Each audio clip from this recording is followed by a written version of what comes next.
You've had a few days to reflect on Monday night. So, what has your approach been this week?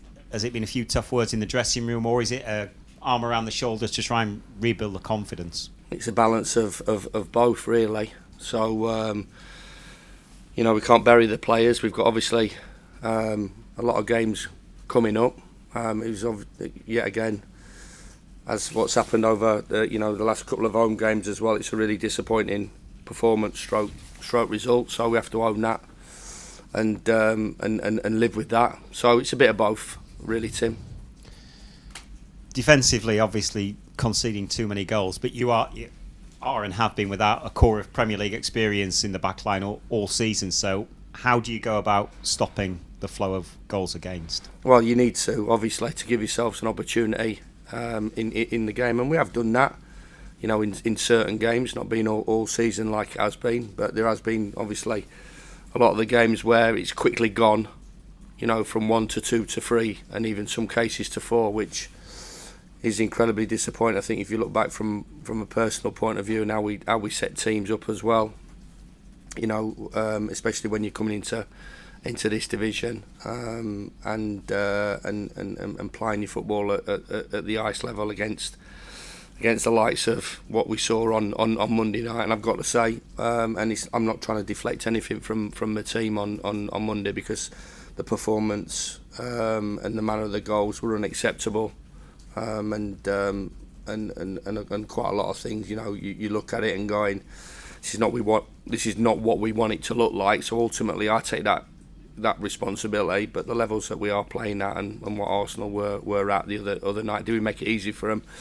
Well, yeah. In terms of the goals, I've got to say it was an outstanding performance from their point of view as well. But of course, stopping the goals is key to get a foothold in the game and for us to try and get something from games. So we have been it incredibly harshly in terms of the injuries, as we always talk about. The likes of Baldock, Basham, Egan, Robinson's been out the team, and Nell's been out the team.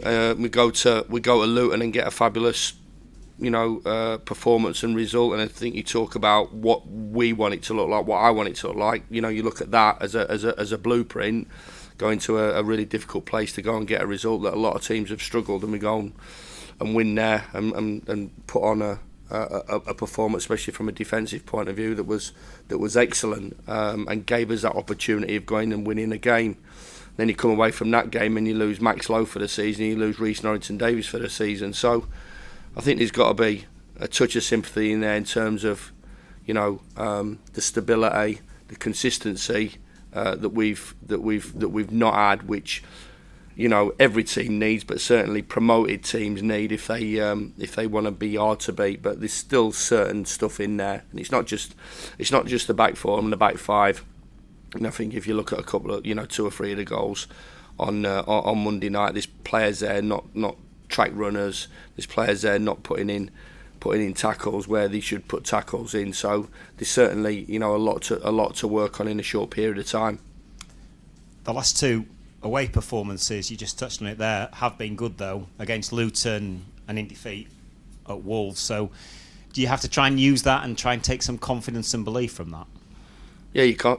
You have to bring those aspects up, but we have to be realistic as well, and like we said, take that responsibility of what happened on Monday night. So it's a bit of both. I believe that we can produce those performances which you've just talked about, and even the Villa away one was one which was a real disciplined performance, and of course, we talk about, from our point of view, giving the ball up, and being maybe more of a counter-attacking team. I think the majority of promoted teams will go from playing in the Championship where they dominate the ball, and then going into the Premier League where it's the complete opposite. But as you said, we have to show so many more qualities that I expect, and most importantly our supporters expect.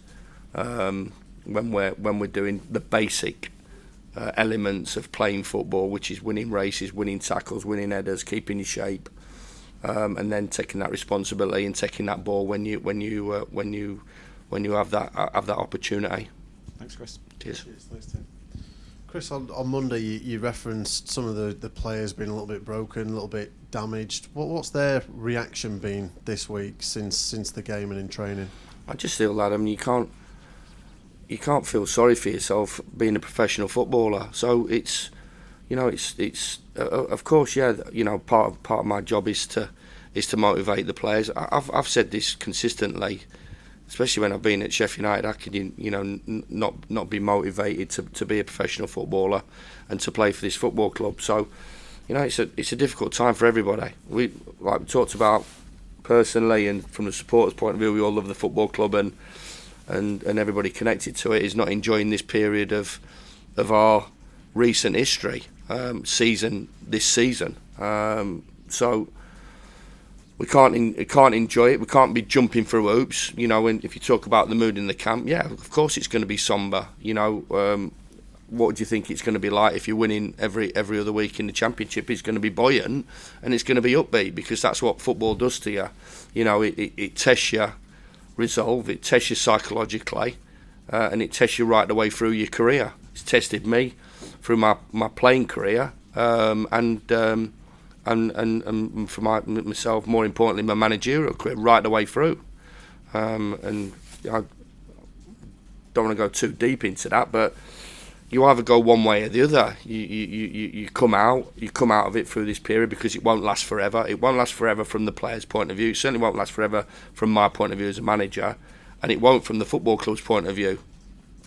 And there'll be things happening between now and the end of the season and going forward that we'll have better days and brighter days. But you have to dig in, and you have to stick your hand up, and you have to show that you're up for the fight, and show all those qualities that you have to show to be a professional football, and to be a professional football at the highest level, because that's what they're doing. They're playing professional football at the highest level in Europe, and some might say in world football. You've seen a lot, clearly, over the course of your career. There's not much in football you haven't seen. Is this as big a test as you've ever had personally in trying to get the players back up and get them to be competitive between now and the end of the season? Yeah, it is. Yeah, without a shadow of a doubt. Yeah, it is. And so my coaching staff have to be at our best as well. It's a difficult gig. It's a tough gig at the moment. I think everybody understands that, realises that. I live in the city. There'll be people that will be sympathetic for around the situation at the moment, and there'll be people that are critical, and I understand both aspects of that. But we have to be our best when we come in every day. We have to be positive. We have to be on the front foot. We have to recognise the issues and problems that we've got, and we have to do our best to try and solve them with the help of the players as well. And that's the key. I've never asked for the supporters' help. I never will do. It's up to us to fire them up. And as I said after the game to you, Adam, I think that the supporters have been outstanding. I think they're making the shirt incredibly light for the players. So, our part of the bargain is to take that on board and run with it. And we've got games coming up that we feel that we can change the mood and the attitude of everybody, and we only do that with the performance that we put in. Have you thought more this week about the approach for the rest of the season? Because when we spoke on Monday, you spoke about maybe giving a bit more minutes to some of the younger players. Maybe looking at the players that are going to be around more longer term. Are they still things that you think are going to be key for the next few months? They could be. I don't want selfish players. I don't want victims, and there will be. There'll be players, I'm not playing, it's my fault. I don't think any one of the players at the moment can consistently put their hand up and say, I deserve to be in the team. Possibly Robbo, I would say, at the moment. Outside of that, I don't think there's many players that can say that consistently they've played to their maximum level and been 7 and 8 out of 10 over this period. So there's been an incredible inconsistency in our performances individually and as a team. So we have to pick a side. What I feel is right for the next game, from a tactical point of view, from an approach point of view. We can get it right. We did at Luton. We came close at Wolves. We did at Villa. we've done it in my time here, and we've done it in the previous period before me. So they can do it, and we have to show that in our attitude and performance. But going back to that, if I've got to say, if I feel that people are really not with us or not up for that between now and the end of the season, then that will come into play in terms of when I'm naming the side. And if I do feel the likes of Blaster and Brooks and the other young kids that we've got involved in us deserve that start, then that'll be shown in that team selection. I mean, it just showed it on Monday, didn't it, when George Baldock came on? You could see a different attitude for him, a different application, the way he was talking to different people. And I know it'll frustrate you, the characters that you've lost this year, but that is a key element into the mix, isn't it, at the minute, people like that? It is playing at this level. It is playing for this football club. I believe it's a unique one. You need characters like that around you, and with your culture carriers that will pull you through in tough times. Because, as I said, everything's a challenge. Whether it's to get out of the leagues that we've got out in the past, whether it's to get out of the Championship last year, and whether to go again in the Premier League. The huge challenges. Whether the challenges of expectancy that you rise to and you deal with, or the challenges to adversity, which we're definitely having at the moment. So, the likes of George, of course, and we've talked about it. So that goes into everything. I think I talked to you in the past about, how many leaders, how many characters. Listen, you've got to do a lot of things to be a professional footballer. Well, technically, tactically, physically, you've got to be up for the pace and the intensity. But as I've said, attitude before ability, 100% attitude before ability, and that has to come first. So the mentality of the individual and the mentality of the group has shown previously what can be achieved at Sheffield United, and I'll get that right. Don't worry, I'll get that right, and we'll do what we need to do. It is difficult at the moment because maybe you have to change your approach and your attitude towards a few things, maybe soften, because we need everybody between now and the end of the season. But as I said, this period won't last forever. But we have to, in the short term, show what we're all about, and the likes of George carrying us through. He has done historically, and he will do going forward. Is something that I certainly can rely on. Is the club any closer to kind of agreeing any new deals with people like George who are out of contract to the end of the season, or is that now going to come more in the summer? I think there's more important things, Adam, to get right. I think the biggest thing that we tried to do was to make sure that in the window we brought a couple in, which we did. Mason not being available has been a blow as well, so that's self-inflicted. So there's no excuse there. Ben obviously has been a big miss for us, but he'll be back for the weekend. There was an opportunity I could have put him on the pitch on Monday night, but we felt that 3 or 4 days training or whatever will make him in even better shape for the weekend. So he's back involved, and getting the young boys signed up on longer term contracts, which was key for the future of the football club. And in that. I think the older players understand that at the moment, and I suppose they'll be weighing their options up as well. There's some players that everybody talks about that will automatically re-sign. I'm not so sure that, or certain that, they might have other things in the pipeline going into the summer. So we've put all that on hold. I don't think it's the right time to be talking about improved contracts and new contracts. And it's head down and on to that next game. You touched on a little bit of fitness there. Is there anyone else back for this weekend, or is it a similar squad? Yeah, it's a similar squad. We've got a couple that, yet again, have come out of the Arsenal game not in great shape as well. So, yet again, we're fighting that battle as well. Thoughts on Bournemouth? Clearly they're a club over the last 5, 6, 7 years that have bucked the trend and managed to stay up a little bit. Thoughts on them and the test you face? Yeah, I mean, outstanding work from Eddie in that period, but went down, and and had to come back up, which they did under obviously Scott, and had a fantastic season. And then survived last year through a good finish. They were in a decent position, but they're a good club. They're a solid club, and they've got a lot of talent in the team. A lot of talent from when Eddie was there, and what they did, and managed to keep a few and add a few. So, yeah, I mean, obviously the game at Bramall Lane wasn't a good one from our point of view.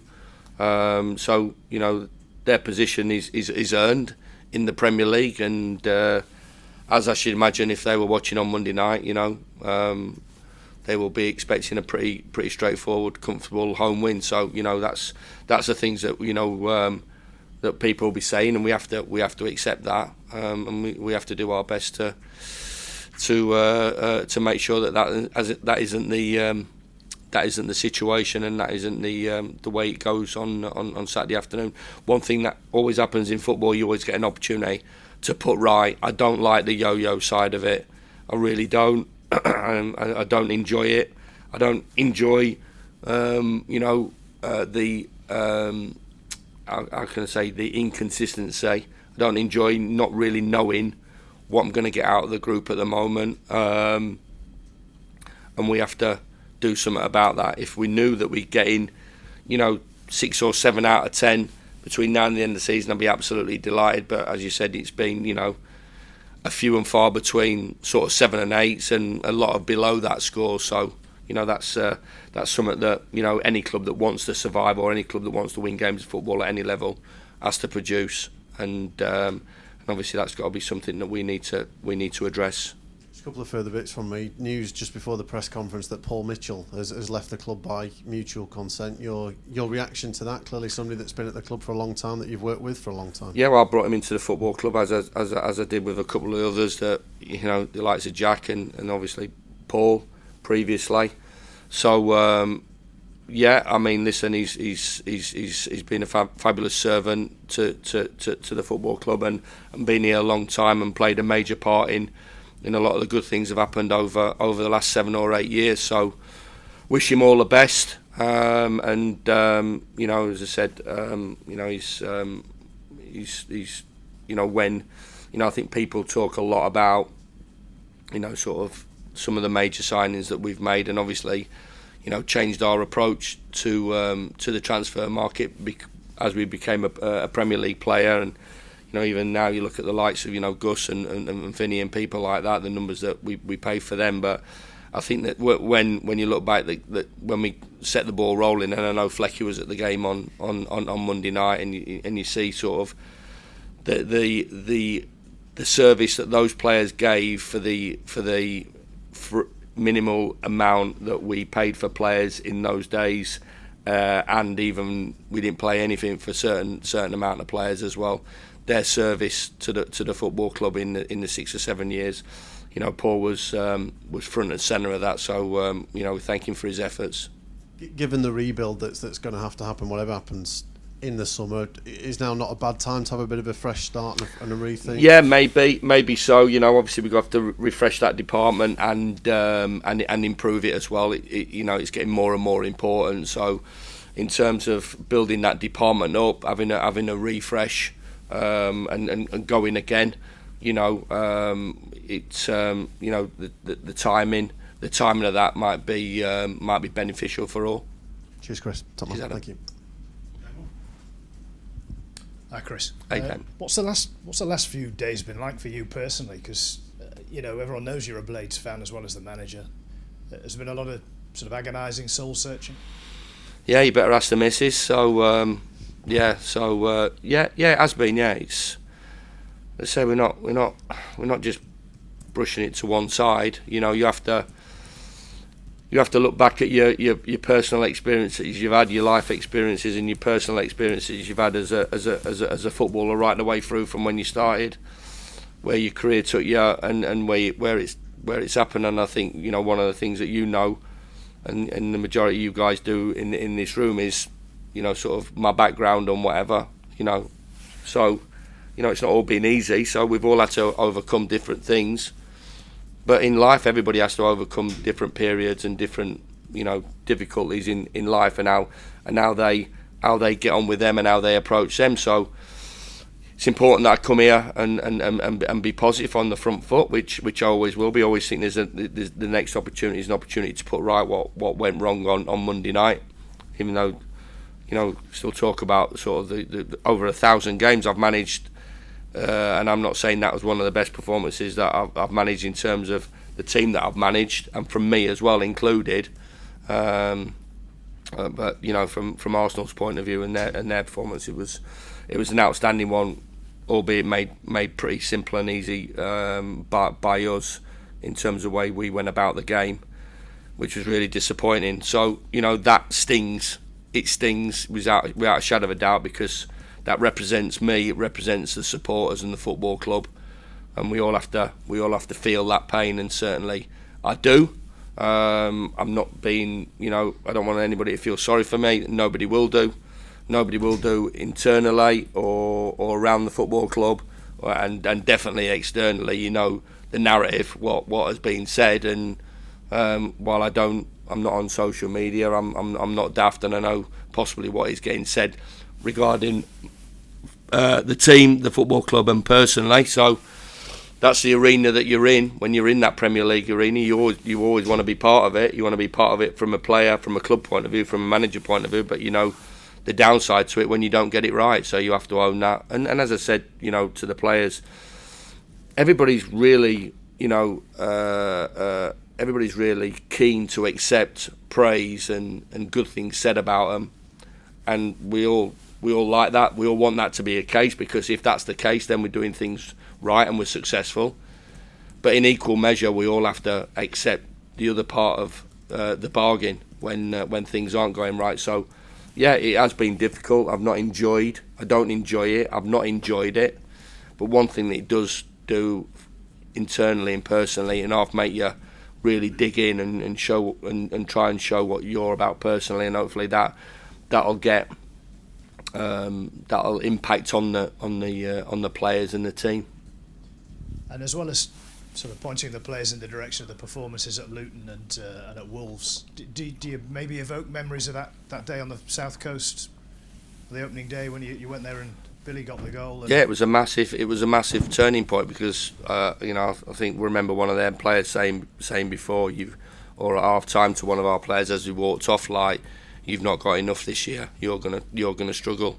So I won't mention the player's name, but I think you showed there. First half was down there was welcome to the Premier League and the players that they've got there and had.